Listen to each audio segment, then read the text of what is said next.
Hi, it's Steve. In this video, we'd like to show you how to replace the ice bin on your refrigerator. It's a really easy repair. Let me show you how we do it. Now, to prolong the life of your ice bin, if you do have a freeze up that causes it to jam, rather than continue to operate it, we suggest that you remove the bin with its contents, allow them to thaw out. Once they've thawed, you can dump the remainder of the ice. You'll then need to identify the source of the leak that caused the ice buildup in the first place. Once you've rectified the source of that leak, you can then reinstall your ice bin. Now, to replace the ice dispenser bin in your refrigerator, we'll begin by opening up the freezer door.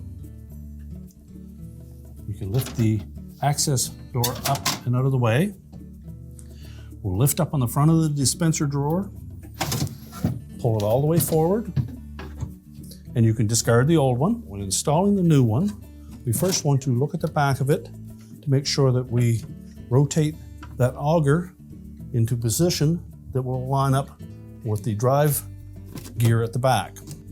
And as well, we'll want to make sure that the lever for the crusher door fits into the opening where the solenoid is at the back as well. And simply place it on the rails, slide it back until it drops down into position, and you can close up the door. Now that we have the bin installed, your repair is complete.